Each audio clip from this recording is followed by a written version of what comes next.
Okay. Okie dokie. Good day, this is Shauna Casey, and welcome to this SOS educational webcast. Déjà vu all over again.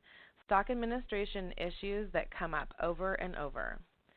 Due to the large number of attendees, no conference call service is available for this webcast. However, the sound will broadcast through your computer speakers. However, if you wish to ask a question at any time during the presentation, please feel free to type it into the questions and answers panel of your go-to webcast console, and we will do our best to answer them as they come in. Any questions that we don't get a chance to address during the webcast, we will follow up afterwards with in an email. This morning we sent an email with a link to the presentation materials to everyone that registered as of 10 a.m. Pacific this morning. You can also find the link to the materials under the Event Resources tab on your go-to webcast console. This session will also be recorded, and we will send a link to the recording and materials in the next day or so. I hope that all of you are familiar with Stock and Option Solutions, or SOS as we are more commonly known. For those of you who are not, SOS is the only true outsourcing firm within the equity compensation marketplace. We deliver a team-based approach to filling the seat in your equity compensation department. To learn more, you can visit us online at www.sos-team.com or call us at 408-979-8700. Next, I'd like to introduce you to our speakers for today's session. We are pleased to have Sarah Roberts of SOS and Laura Reis of Cylance on the panel today. Next is our standard disclaimer slide. We'd like to remind you to consult your own advisors before making any changes. As I mentioned, the materials are available on our website, and here again is the link. Thank you all for joining us today, and with that, I will turn this presentation over to Sarah, who will introduce our topic and cover the agenda. Thank you. Thank you, Shauna. So let's see. Laura and I have been doing stock administration consulting and management for decades. When you put the two of us together, we have decades. Yeah, we do. Yes, we do. And we have noticed over these decades, and especially, I have to say, myself in recent years, certain topics just seem to keep coming up over and over again when we're doing stock administration. They come up, they kind of sneak up on you, and you don't realize. You know, I'll stop and I'll go, oh, geez, I did that, maybe 3 clients ago. This was a problem. And it doesn't really, what am I trying to say? You hope that it's going to be an easy thing to get through. You expect that it's going to be an easy thing to get through. And then it's not. It just ends up being complicated. And there's usually reasons for that. And we thought we would talk about some of these particular administrative issues. We've got just a handful of ones that are our particular favorites. We're going to start talking about managing blackout periods. Then Laura's going to talk about closing the books, how that comes up a lot. My favorite topic, procedures. Then Laura's going to talk about RSU release dates. I have a few things to say about SOX requirements, and if time is available, we'll work on simplification of processes too. So, first topic, managing blackout periods, and we put a subtitle on it, when can we trade? Because that's the question that as stock administrators we get from the employees all the time. So, companies have a variety of ways of managing their blackout periods. Some don't have blackout periods. They have guidance, they have policies, and they don't physically block their employees from trading. And then others have, a policy in place, and they also block their employees from trading during blackout periods. They may have different tiers of employees for blackout purposes. Usually, almost everybody has officers and directors as the top tier, and they may be blacked out. Usually, they're blacked out all the time, I think. Do you find that to be the case? I do. Yeah, generally, the tiers that I see that are kind of all-encompassing would be the officers, directors, and then other employees. Definitely, there are those that have the other insiders, and there's usually those are the ones that you're going to see the most common. Right. And then 10b5-1 so like the officers plans, and directors. Go ahead. I was just going to say, and then some that fall into with 10b5-1 trading plans. I actually am going to go into when we go through a few more slides. I have a very complex one that I would like to share that I'll go into it in more detail. But yeah, this is what I have. Okay. Yeah, and I was going to say the officers and directors, a lot of times they're just blacked out all the time, and you have a 10b5-1 in place. That's what I was talking about. Or you have I have a pre-clearance requirement for them. Then you have other insiders, and other insiders might include like a level of vice president on up. And then some companies, there's all these other employees that they want to block. Yeah, and I think it really comes down to how the company makes information available to these employees and different groups of employees. So as we go through this, you'll see that you can make it very complex because of the way that the company chooses to provide that information to different groups of people. Mm-hmm. Yeah, that's a really important point that I think I'm going to get into just a little bit later. So let's see, some of the issues. Obviously, we don't want employees to trade during blackout periods because, there's times when, financial records are being generated, things like that, and you don't want to have the appearance that employees are able to trade on inside information. So we have the blackout periods, and they kind of avoid that altogether. But another issue that comes up with blackout periods is because we have these manual insider lists usually that dictate who's going to be blocked and who isn't going to be blocked. Sometimes you accidentally block people from trading, employees from trading, when they're entitled to do so.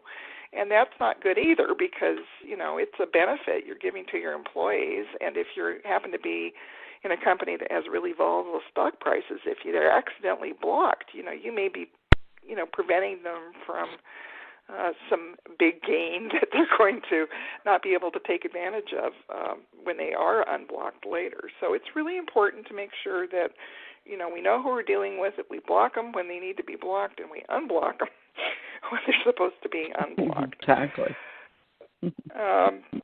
So let's see, and as I said, that insider list can be really cumbersome.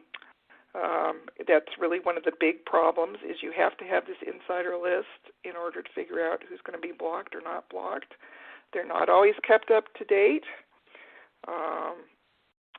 And then the trading window dates, they're not always communicated, so that gets kind of confusing too.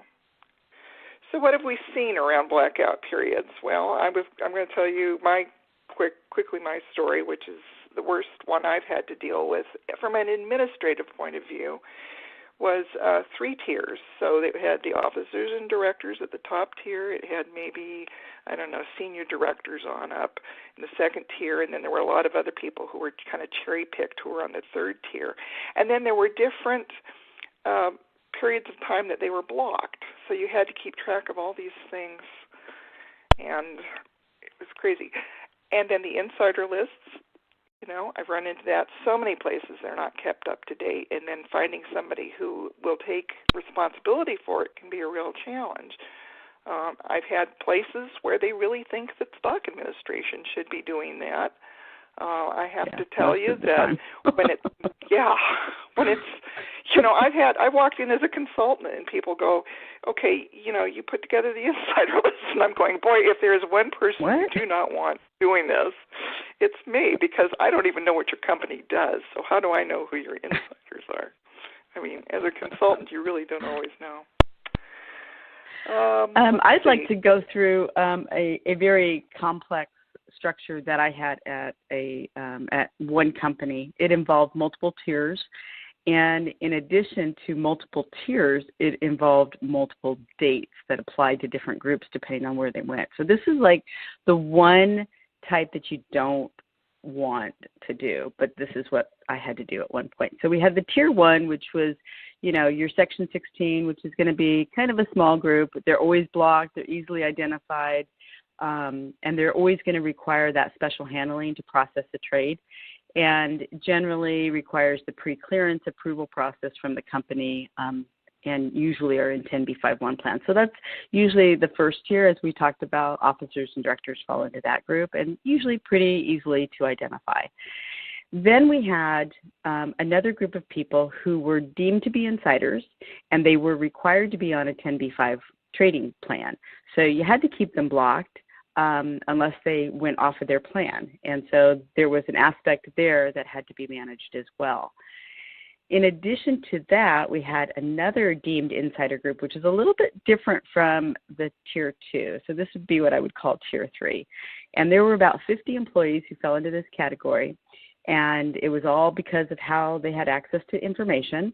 And they also could move around between groups. So it became very complex just based on the movement. But this group required a pre-clearance, but was not required to be on a 10b5-1 plan. So they had certain things that were blocked like insiders, but when we had to go to unblock them, then it was a one-on-one kind of approach because we had to give clearance to the broker to do the transaction. If they weren't on a 10b5-1 plan, and so it was just a slight difference from tier 2. So, and then we had which would I call a tier 4, which were other deemed insiders, but it consisted of more like 250 group. And this group of people were mostly legal and finance, and it was a broader level. It was very similar to tier 3, but there was no 10b5-1 plans in this group. And this group was set to a different trading window date. So their window would open with the general employees, but they would close before the general population. So they would essentially have a shorter trading period. And the other part of what was difficult of this group to manage was that they could petition to get out of it because of the way access was communicated. They could excuse themselves from certain meetings so they wouldn't have that information, and then they could move into the general employee group. So talk about just being, muddied with who's in what group. That was a really tough one to try to manage too. And then we had our tier 5, which is the general employees, the easiest one to turn on, turn off, and so forth. But then the last group, which we haven't really talked about, this has to do with former employees and when are they subject to the trading window and when aren't they subject to the trading window. And the way that I have seen it work at most companies is if the employee leaves during a trading window blackout, then they're still bound by that until it opens. And then once it opens, they're no longer bound by any future windows. But they're not bound by any of their former tiers that they were in. So it's like a separate tier altogether just because they're terminated. So even if they were like a tier 2, deemed insiders who had to be under a 10b5-1 plan, they could terminate, cancel that plan, and then they were no longer bound by any future windows after that. I don't know what you've seen, Sarah, when it comes to that, but and generally what we see as far as the trading windows, when the trading window is closed, people can typically do option exercises to hold, but just no sales. Is that what you've seen, Sarah? Yeah, exactly. We had a question here about our option exercises, as well as trades usually treated equally with blackout periods. I think that's, Yeah. You just can't, you just can't transact. Yeah, and I think it's because there's the agreement with the company that you can purchase the shares at any time, and generally There may be sometimes when a company goes in and puts in a restriction on even exercising to hold, but generally what I have seen is that during a closed period, you're allowed to exercise and hold, but just not allowed to sell. And that's where the restrictions come in. And you can't sell ESPP shares if you happen to have one of those types of plans. And even it comes down to if you have restricted stock units that are vesting during that closed period, unless you have a provision in your plan that really addresses the sell to cover aspect, that can get a little bit tricky too. But usually that's covered by either policy or the plan rules. So, and they allow for that aspect. Mm-hmm. So we had a question about insider status staying with them after termination, and it happens with some. It's like you were saying, if it's a blackout mm-hmm. period, when they leave, mm-hmm. yes, and I think that's what I see most of the time. A lot of times, you leave and they don't care. You're done. That's but it right. depends on how high up in the company you are, I think, too. So, mm-hmm. Mm-hmm. Okay, let's see what the next thing is. Okay, what works well in blackout periods? And my personal favorite is, and I'm being facetious, is blackouts without blocking. That is the easiest thing, but one place that happened, there were only like 5 people in the company who knew anything about what was happening in the company. But as you say, I was talking to you and I have both worked at a place where there was a lot of open communication with the employees, and that's frequently the norm, especially in Silicon Valley. Mm-hmm. One place I was at last year, they were very, very careful about their insider and their blackout procedures because the CEO tells them everything. They know everything. Mm-hmm. So, well, and that's just it. It really comes down to how the company really chooses to communicate and what they want to share with the employees and how much information those people really have. So, what I have seen is that it's better if you can not customize to exactly what every employee knows or has access to, but rather instead just place consistent trading windows into place that's going to work for all. And maybe you have 1 or 2 tiers, but that's generally it. So you'd have the insiders and then you would have, everyone else. That's easiest, but it's really in terms of wanting to make sure that you consider what's really scalable as your company is growing and how and what kind of mobility people have throughout the company. If they're going to move in and out of highly information-driven kind of roles, you want to make sure that you have a way to systematically address that. So if you do insist on having multiple bands, which most companies are going to have some level of bands, but just if you can use a record like your HR system to tag employees based on that tier level, and if you can have that communication automatically update the equity system on a regular basis, and always, just before the trading window goes into effect, be sure to verify that you have the most recent updates because, as Sarah said, you don't want to get there and then have somebody blocked from trading who actually had moved out of that group and should be able to trade because their money, and you know how that is. So you don't want to. They get unhappy, and they can't exactly go out there and quit, but they're not happy employees, and you just don't want that to happen. Yeah. And the last thing that I would say is that if you can set up a process where you can easily update, like if you have a large group of employees that have a particular trading schedule, if you can update your trading system with a single upload by unblocking them or blocking them at one time, that's much more effective than trying to do a one-on-one. I've done it both ways, and trust me, the one-on-one is really difficult to do, and it's really stressful when you're dealing with people who are trying to trade and they can't, and you're getting calls from the broker. Right. Yes, all the time. So do it that. Can we trade yet? Can we trade yet? Can we trade yet? Exactly. So I would echo what you've said. if it was up to me, and it isn't always because, it's usually the general counsel or somebody in legal who's setting these policies. But to the extent you can influence it, I would make it as simple as possible. I would go for simplicity. I would, if you can keep it to 2 tiers, great. If you can define the tiers by something, and Laura was talking about systems, and this is why you would want to, if you can define by title or by salary grade or department or something, that's a lot easier to automate than anything, than going out and cherry picking so-and-so because she's the sister of the administrator to the HR director, Right. I don't know. Things come up like that. So, and then make sure you've got more than one person who can run the system, who can block and unblock people, because, you can imagine what happens. Business partner outside of stock who assumes responsibility for the insider list. So hopefully, in my opinion, that ought to be legal, but just make sure it's not stock. Not solely stock. They just don't always know. And then having a calendar, often we don't have a calendar because, you might be in the middle of an acquisition or something that nobody knows about, and you don't want to tell when you're going to have your earnings announcements and things like that. But right.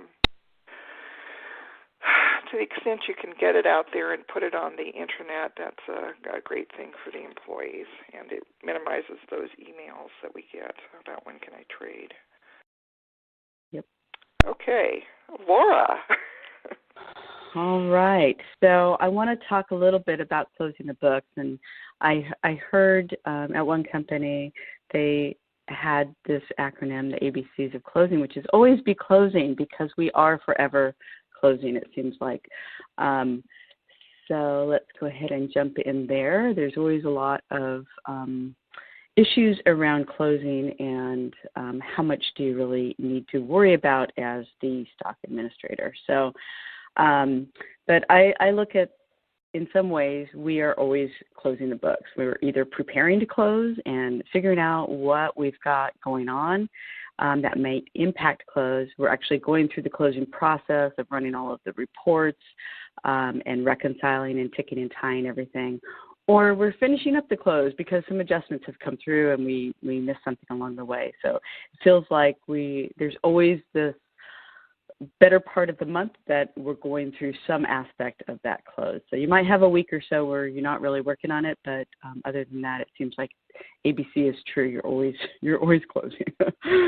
So now, if you work for a private company, the approach and the deadlines may have a little bit more flexibility compared to a public company, but I feel that it's a good practice to get into as a private company and sticking to deadlines so that when and if you do move to become a publicly traded company, you kind of set yourself into that mode already. And so it's just a good practice to get into. But to better prepare for your closing processes, it's probably a good idea to have some discussions with your finance team and auditors to kind of level set if you haven't done that already. And they may have specific items that they want to know about each period, and knowing what they want in advance will save you a bunch of time at the end. So some of the things that I like to think about is, you've got an equity database that's always in flux, and it's in flux because there's, depending on what system you're on, you could, activity could be recognized at different dates. So, for example, is the cancel effective at the end of the day or the start of the day, and where does it fall on the closing schedule, and how does that impact those numbers? If you have a system that allows for exercise payments through an online process, when does the system actually recognize that exercise effective date? Is it when the exercise is triggered, or is it when it's settled with the cash payment? And then if there is a lag between the two, then you would have this in-transit sort of number that's going to be out there and impacting your total numbers. But most importantly, it's really knowing how your finance team is going to recognize things that are in transit, and where are they going to, what's going to impact their numbers. Is it only when the payment's clear, or is it actually considered in transit? if it's effective. So if you want to be in sync with them on the activity, then you want to understand, how they're accounting for it. Some of the things that I like to think about in terms of those reporting periods and what you should be included, what shouldn't be included, I start with kind of the LOAs, and when vesting is suspended, do you need to track that offline? If you have a system that tracks LOAs, effective date, and when if you are suspending vesting, when does that kick in? Do you have to set that up manually, and what exactly around that does your accounting and finance team need to know? Do you need to include this or exclude it? And then I usually go into a lot of kind of non-standard or cross-period transactions that you would need to include or track, and how are you going to manage to do that? So, for example, if you have cross-period terminations, and if you don't have a system that really gives you the ability to see what has crossed the period or been processed cross-period, you're going to need to track that in one way or another. Or just things that come in as a late reporting on terms or changes to dates. If you have employees who change their term date because they work something out with the company. Another non-standard sort of thing would be changes to employee status. If you have much of that type of activity, you might want to include that in your review. And then there's going to be things about your new grants, and if you have grants that have a non-standard vesting schedule, or a non-employee grant that's either a board or just a non-employee, grants that are approved to employees who terminate after the list is compiled but before the grant's actually approved, and that would be reflected as a cancel, changes to grant schedules, accelerations, that sort of thing. So, or even, the more popular exercise grace period extensions, things like that. In addition, you're going to be having things like mobility impacts and taxation handling for those mobile employees, or if you had exercise activity, or you had taxations that were in more than one tax jurisdiction. Early exercises, if you happen to have any of that, or repurchases, if you had an ISO treated as an NSO, M&A activity. So these are all different types of things that I try to kind of get in front of and look for in my own audit and my own kind of process as I'm thinking about my close. But your list may not be as extensive, or it may be more extensive depending on what type of activity you have. But the main thing is really kind of thinking in terms of what your finance team is looking for. And so when I think about what we have seen, I'm actually thinking about, when I say tracking systems, I'm actually thinking about this in two ways. One is that there's tracking data that are changes that your auditors are going to ask about and details that they're going to need for support. But then there's also kind of a tracking of your closed tasks and things that you don't want to leave off your closed list. And so there's two approaches here. So for the first, if you have a system that allows for lots of custom fields, then you'll be able to track different items and reporting off of it, hopefully. And that's a super way to really manage the things that you need to track. And it will, help streamline that close as well. And if you don't have that kind of a system, then you might have to rely either on your memory, God forbid, that's what is not good for me. Your team members, if they, do things and don't make a note of it, you're going to have to ask them and try to get that tracked somewhere along the way, or you just track it as you go in a spreadsheet. But in either case, it needs to become part of your daily management of your equity data, so you're not trying to recall it at the end of the reporting period, especially if you're only doing this on a quarterly basis. If you're doing it monthly, it may be, fresher in your mind, but if you're going longer periods, then it gets really hard if you don't have a way to track it within your system. And then for the other type of tracking system, which is really around tracking your close, there are different types of systems that you can look to that either have like an in-system type of application or an add-on application to, could be your finance team or their accounting team, they may have something like that. It's a really great tool to help you stay organized, and typically it allows the management to see where the full close is at any point in time. So if your company happens to do one of those, you want to be involved in making sure that you get your task list set up for that system, because you can get reminders, it can tell you where you are in the close process relative to other people. If you've got people who are waiting on your information, you can kind of help drive when you're going to get that completed. And it's just a helpful tool. But if you don't have that, then you can always set up like a Excel spreadsheet, which I have done numerous times. And it's really just kind of my list of routine tracking closing items and how many days either before, during the close week, or post the close day that I give myself to work on. And when I save it off, I can actually use it as a SOX checklist, because now I've controlled myself by looking at all the things that I need to do in my close. I've checked them off. I've initialed that I've done all these things and any issues that have come up along the way, and then I reset it for the next month. So to me, it's a handy tool, but it is one that requires a little more attention.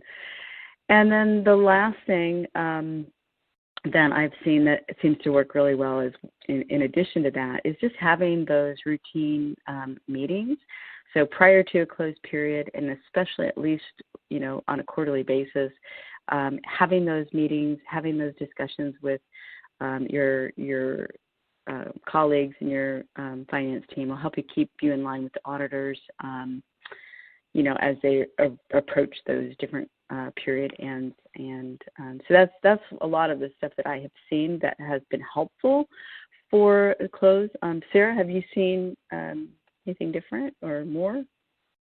Well, I think you and I were talking about this before a couple of weeks ago, and we both worked for one company at different times where it was really impressive. I thought the stock administration manager she was being proactive, and she'd sit down with she'd schedule a quarterly meeting with the accounting team and finance team, just like you were talking about, and go through the list of all the things that they were going to come back and ask us questions about, that was going to throw them off, the late term entries and the things that had happened since books were closed or should have been closed, and things like that. And I just thought that was admirable. She came out of an accounting background, so she understood what that was going to be like. She understood it. Anytime you can be that proactive, it's a good thing. Absolutely. Being proactive is very important. So so what works well is, so I go back to, I guess I'm a list maker, and I like having a task list that I can check off and know that I've done the things that I need to do, and just review it every period, and knowing that I've captured things or need to add things or whatever. So that's helpful. Also, if you can have a custom field in your system that allows you to report off of certain aspects that you're trying to track, rather than having to create, another list of things, that's super helpful too. And I've seen it work really well to have a custom field created, and then you can report off of it. If it's something that is a routine activity and the auditors or the accounting team need to report off of it, that's a good way to do it. I also think that, as we were just talking, meeting with other teams, and it's not just the finance team that I find is helpful. I find it's really helpful to meet with other kind of cross-functional teams, if you will, who have knowledge of different things that are coming down the pipeline that could be good information to have during your close. So, for example, if you have maybe the comp team is driving a change for a different type of grants or a different kind of vesting schedule, or that kind of information, then being able to share that this is something that's coming will help to not have any surprises come when close time. Or likewise, if you're moving into a new country, new grants issued in new countries, changes to pool balances or authorized shares, new classes of stock, and anything like that might be noteworthy for your accounting team. Sometimes you get that with conversations of other teams. So I would just say, having a proactive approach to talking to those other teams actually help you manage your close. And then I like just having standing meetings every quarter, and it's a way to discuss those activity levels, the non-standard transactions that they're really interested in. It also is a good chance to talk about things that maybe you had last quarter that were pending that you have now wrapped up, or some reconciliation issues that you're running into that could slow down your close this time. So it's really just, having those communications open and making sure that you're working with your colleagues and keeping them apprised of what you're working on, as well as, them communicating back to you to let you know what's coming down. So that's what I find works well. All right. We'll move on to another topic. All right. Procedures. And the subtitle for this, of course, is What Procedures Manual. I was going to put down, look it up in the Procedures Manual, but more often than not, there isn't one. Is that too cynical? I don't think so. Okay. So what are some of the issues with procedures? Well, stock administrators, we come and we go. I have to tell you, it happens. I'm making a career out of stock administrators coming and going. And, there's a unique and exclusive nature of stock administration. Most companies, usually you have one or two or three people, depending on the size of the company, and that's it. Nobody else knows, unless you've got, maybe a legal department that's really up on it. Nobody else knows what's going on there. So when stock administrators go, you can't just pull in anybody to do the work. And in addition to that, you've got these time-sensitive, critical nature of the stock processes. They're really important for the company because we're talking about compensation and income for employees. We're talking about financial reporting, and we're talking about disclosure issues. And then in addition to that, the stock kind of is one of those funny things that has a lot of different partners, and different companies, different partners do different parts of the processes. So the stock administrator walks out the door, you don't know who does what.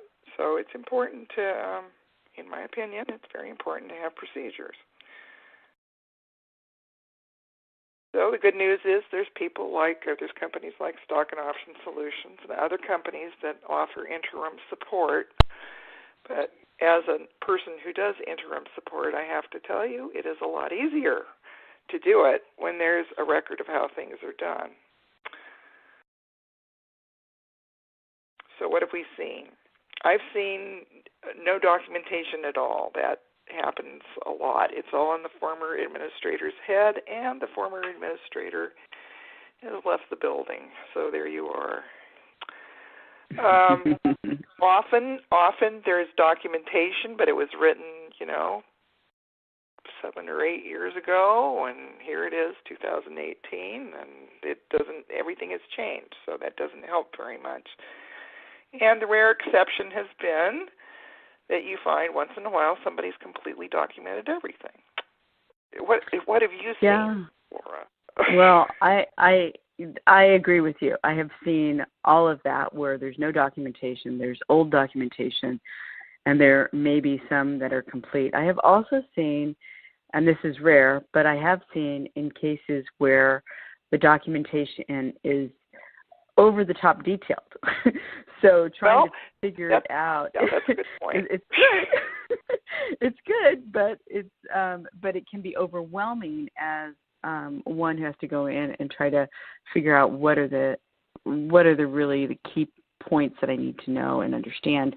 If you're like in your case, you're stepping in to try to cover for someone, it may be hard to find the information that you really need just because there's so much information. That's pretty rare, and I would always lean towards having more than not enough. So, but But there is something to be said that. for order, and I'm thinking of a client as we speak of that, where they'd say, it's there, and you'd go, okay, but where? Exactly. That's the point. Being able to find it is helpful as well. So that is true. So what works well with procedures? Well, if you haven't got them, then you've got to figure out all the processes that are used in your department. And if you've got processes that are particularly difficult, that spreadsheet that you hate doing the end of every month or the end of every quarter, that's the one you got to tackle first.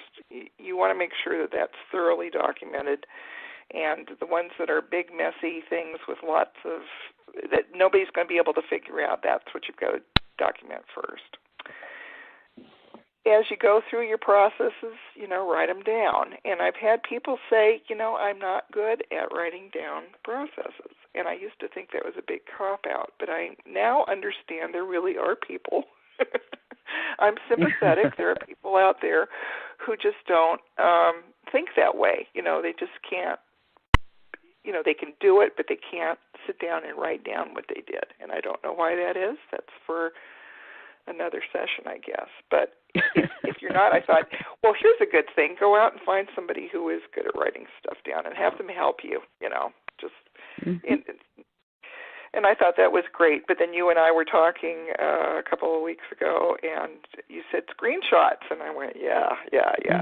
So screenshots are easy helpful to do. Everybody can do screenshots. So you do screenshots, and you put in, little circles and little arrows, and that is better than nothing. Doesn't have nothing. to be fancy. Yep, exactly. And especially when you're dealing with like systems where you don't, it's like, where do I find this, that, or the other thing? Much easier. Yeah. So I have actually. Go ahead. Go ahead. I'm sorry. I didn't mean to interrupt you. I just was thinking about many times in my career when I would have a procedure that I only do on occasion, like maybe once a month or once a quarter, and in the time frame in between, I've got too many other things to think about that one's gone. Yes, PPs. And so, yeah, and having that documentation for me is really a cheat sheet. And so, and I want it because I want to be able to be consistent and replicate what I did the previous time, and I don't want to forget a step or whatever. So that's why, for me, having something written down, and even if you're starting with the easiest and simplest approaches, which is just, a bullet list of here are the primary steps, that will be a help if that's all you can get down. I was thinking that, for people who have difficulty writing or don't like to write, or, it seems overwhelming to go through and do the processes, then you might, if you have a team, it's always a good idea to kind of brainstorm on, what needs to be documented versus just needing a little bit of an update, and kind of prioritize. So like Sarah said, if you've got that one that's super complex, get that one done first, and make sure that it at least has a bullet list of steps to go through.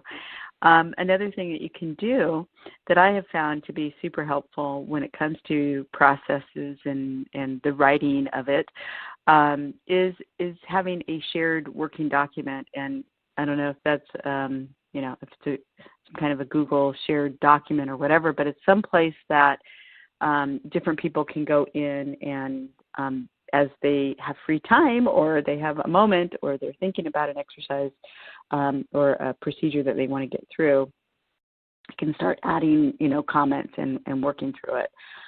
Or you can always, kind of assign people different sections and just say, just make me a bullet list of what needs to happen, and that's helpful too. And you don't feel like you have to write everything down with all of the detail that you need or that you really want. If you start with screenshots, throw in a few comments, that's a good starting place. At least you'll have something. And then you can also think about your SOX documentation. If you've got your SOX documentation, it's actually a good starting place because those controls are really built in, and you should have those already. You should. So just different, yeah. So I was just thinking in terms of different things that might be helpful, and that might be a good place to start. You can look at those things. Yeah, all good ideas. Get your SEC reporting manager to do your procedures for you. All right. And then let's just assume that we have everything. We finally got it all worked out. We have everything documented. You have to look at it once a year, and that could tie back to your your SOX reporting.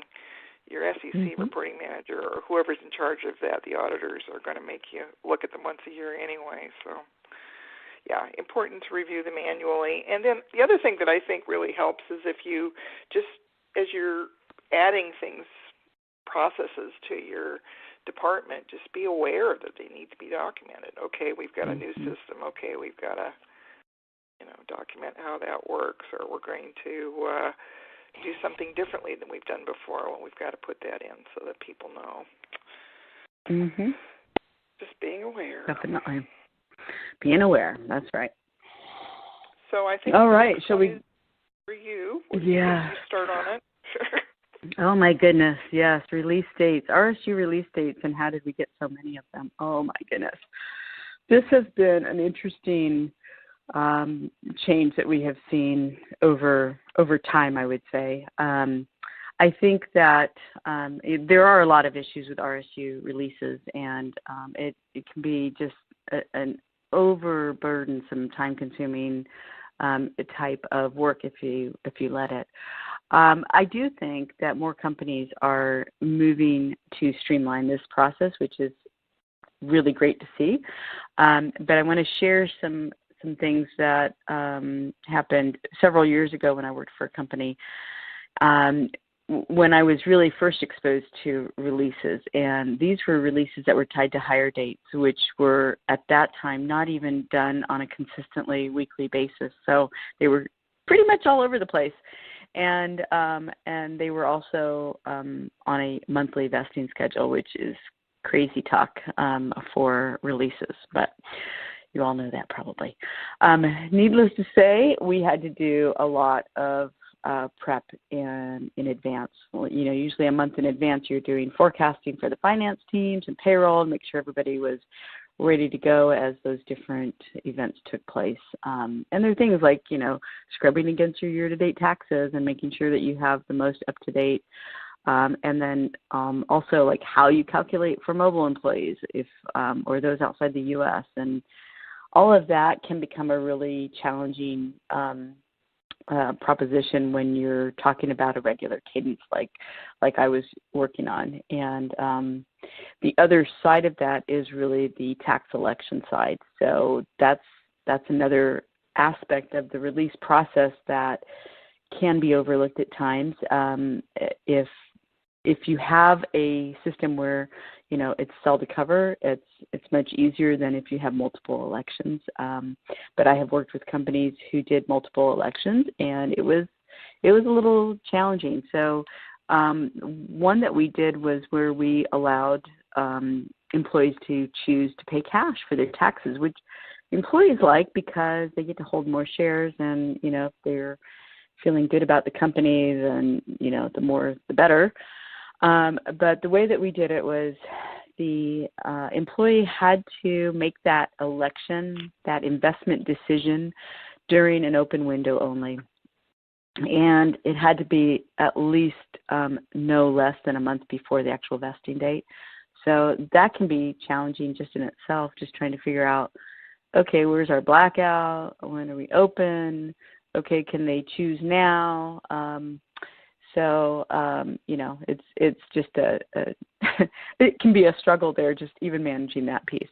And then we went on to the employees would have to fund their account at least a minimum of 5 days prior to the event, and they would have to overfund it by using, a suggested calculation of about 10% over. And if they did not, this was the good part, is they had a very strict rule that if it wasn't funded in advance, then we would notify the employee that their election was then changed back to the default cell to cover, and there was no grace on that. And it sounds harsh, but it is what it is, and it helped to make the issue of the cash elections a little bit easier to bear if people didn't fund in time. So anyway, so that was one of there's a lot of issues, as you can see, but not having them synchronized is the biggest one, I would say. So you want to make sure that you have a scalable solution. And the other thing I like to bring up is that if you have a company where they are issuing multiple grants, whether it's a refresh grant or whatever, and you have multiple releases that occur on the same day, then you could also be looking at multiple fees if they're not consolidated and treated as a single release. So those are some of the issues that I like to highlight for you to think about. And then what have we seen? We did have companies that were moving to a more synchronized approach and doing this on a, whether it's done on a twice a month kind of cadence or a quarterly cadence. There's different approaches to that will make it easier to manage overall. If you do a twice a month release, you will have more releases throughout the year, but it does help to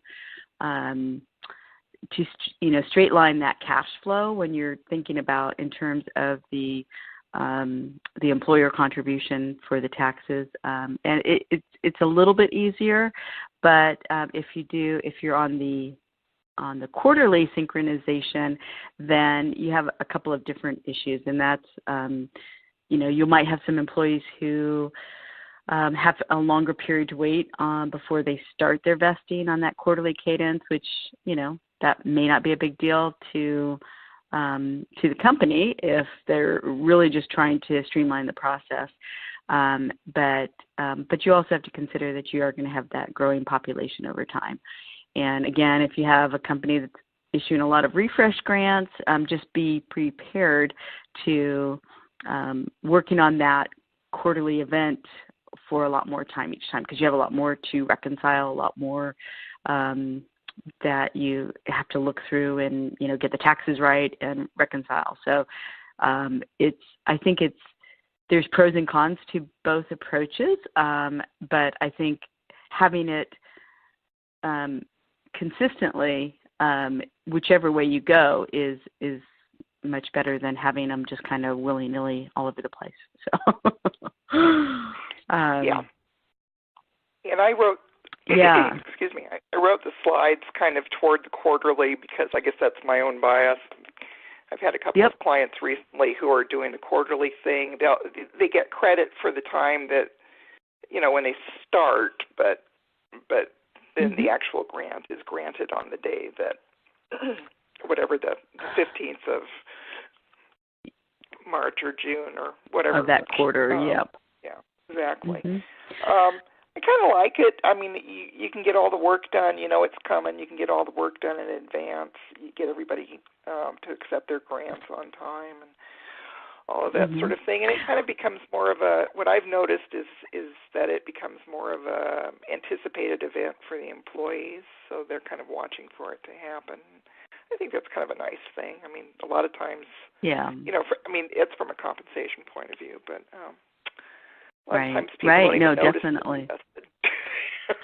I do want to address this one item, which is around missed release dates and how you manage that. So if you have to, if you require the grant acceptance, then you're going to need to scrub to make sure that you have all those acceptances in. And depending on what your company policy is, if the grant is not accepted by the release date, I did work for a company where they decided that if the employee had not accepted the grant prior to the vest date, then the entire grant would be forfeited. And that was really an aspect to prevent the inadvertent deferral of income or perceived deferral of income. So, for example, you could have somebody who's going to vest in December and they don't accept their grant until January, and now you've crossed over a calendar year and that income actually moves into that new year. And so to avoid that, they were that was a policy that they went into. So we had to set up a process where we had to chase down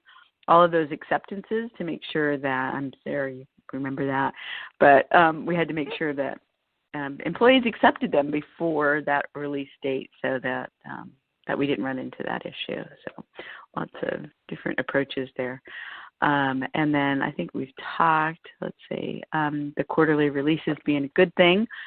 And it's also, I agree with you, Sarah, when you said it's helpful from an employee perspective because they know what to expect. They have kind of that compensation perspective that they can anticipate. And as a stock administrator, it's kind of nice because you can treat it like this big project and plan for it, do all the work and reconciliation, and put it away until the next quarter. So I do like it from that perspective. And if you're doing it every month, it does get a little wearisome. So anyway, I think we agreed when we discussed this that there is no perfect solution to this. So our last topic we're probably not going to have time for, and that's okay. We kind of, we'll see. We have a little bit of time. We could still probably get into a little bit of the SOX if you want to jump into that. I'm going to get into the SOX one. So, okay. All right. Yeah. It's a SOX control, so it's really important. That's what I hear from administrators, not administrators, but people in the company. They say, I need this now, and I need it because of the SOX control. And it kind of annoys me. So what are the issues about SOX requirements? There's a lack of understanding, that's what I'm talking about, inside of corporations about what SOX entails. And it's not the people who are writing the controls and auditing it, it's just everybody else. And then there's an imperfect understanding about the controls and the processes that support them, and that is what causes a lot of trouble. I find that SOX requirements lately, that's just been something that it causes me I spend a lot of time on this one. So, first of all, the company writes the controls. They can be changed if they have to be. It's not the end of the world if something doesn't work properly or you can't get something on a regular basis.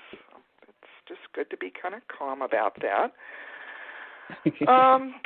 Things that we've seen, the process has changed. The SOX narrative doesn't get changed. That's not helpful. So someone other than stock writes the equity narrative. So sometimes, it's the SEC reporting manager. I talk about them a lot because it seems to be who I work with a lot on this stuff. They don't know the software adequately, or they don't have enough input from stock administration. I recently had somebody who was trying to make sure that the only people who could access the stock software were the right people, but the control wasn't written properly because the person who wrote the control didn't understand that there were about 6 different ways you could get access, 6 different types of access to the system. So it just didn't make sense, if you're trying to make sure that nobody can, issue shares of stock who isn't qualified to do that.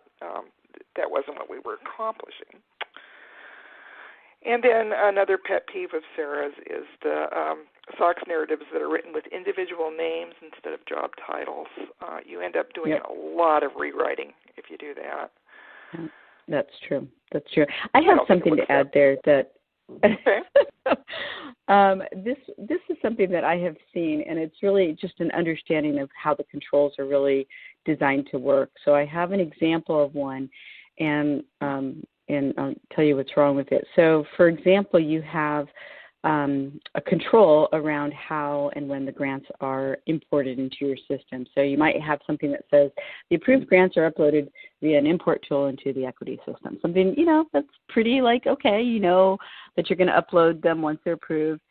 But then that language, the SOX auditor may say, I need you to control that proof of the approved grants were not put in the system prior to the approval, meaning show me a timestamp when they were loaded into your system, or show me something that proved they were not uploaded before they were physically approved. So that little language difference can throw off a control that Exactly. Either you may have all of that, and you may be able to provide them proof, but if you don't have a way to give them proof of a control, it's not really a control that you can support. So I just like to say, be aware and make sure that you are clear on exactly what you want as a control, as well as how and when that control is to be tested. So I think we're just about done as far as our time goes.